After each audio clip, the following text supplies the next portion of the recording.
kalian punya pekerjaan yang lebih baik atau bisnis di tempat lain.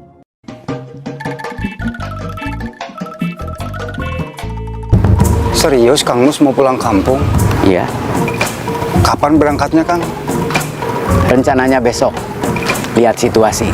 Terus nanti Akang bakal balik lagi ke Bandung? Kalau ada keperluan aja. Soal rencana ngebangun masjid jadi? Kan itu tujuan saya. Kabar duka menyelimuti dunia hiburan Indonesia. Epy Kusnandar, aktor yang selama puluhan tahun mewarnai layar kaca dan layar lebar dengan karakter-karakternya yang kuat dan berkesan, telah berpulang pada 3 Desember 2025 di usia 61 tahun.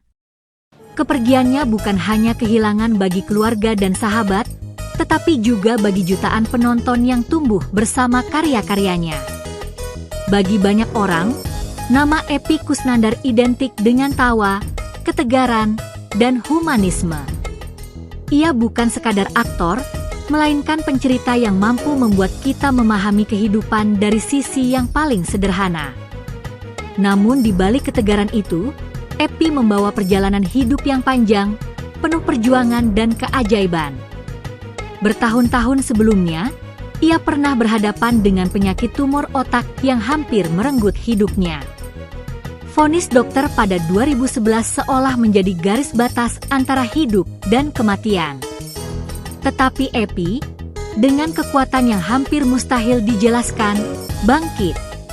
Ia melawan sakit itu dengan semangat seorang petarung dan kembali berkarya, seakan hidup memberinya kesempatan kedua untuk menyentuh hati lebih banyak orang.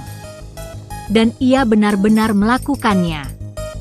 Generasi baru mungkin mengenalnya sebagai Kang Mus dalam Preman Pensiun, sosok mantan preman yang tenang, berwibawa namun lembut, tokoh yang menjadi ikon nasional. Dengan aktingnya yang tajam dan penuh detail, Epy membuat karakter itu bukan hanya hidup, tetapi juga dicintai. Tak terhitung berapa banyak penonton yang merasa kehilangan seolah kehilangan keluarga sendiri ketika mendengar kabar kepergiannya. Pada hari-hari setelah kepergiannya, lini masa media sosial dipenuhi ucapan duka, doa, dan kenangan. Rekan sesama aktor mengenang Epy sebagai sosok yang ramah, rendah hati, dan sangat mencintai pekerjaannya. Banyak yang bercerita tentang betapa ia selalu datang lebih awal di lokasi syuting, betapa ia tertawa paling keras ketika berada di tengah teman-temannya, dan betapa ia menyimpan rasa sayang yang besar pada keluarganya. Di mata mereka, Epy bukan hanya aktor besar, ia adalah manusia baik yang hadir di waktu dan tempat yang pas. Di balik layar, keluarga kehilangan seorang suami dan ayah yang hangat. Dunia seni kehilangan pekerja teater yang setia pada panggungnya. Dan Indonesia kehilangan seorang seniman yang telah menorehkan warna dalam perjalanan sinema modern. Ketika jenazahnya dimakamkan, langit tampak teduh, seolah ikut memberi penghormatan terakhir.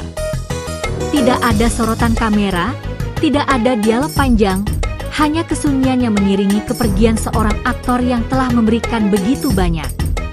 Tetapi dalam kesunyian itu, karya-karyanya tetap bersuara.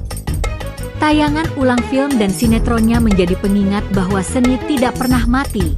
Ia hanyalah berpindah tempat dari layar menuju kenangan. Kini, kepergian Epy Kusnandar bukanlah titik akhir, melainkan babak penutup dari perjalanan seorang seniman yang hidup dengan sepenuh hati.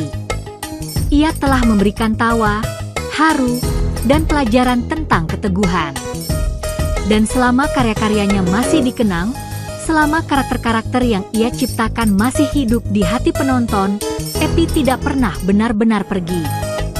Ia hanya berpindah panggung, ke tempat yang lebih tenang, lebih luas, dan abadi.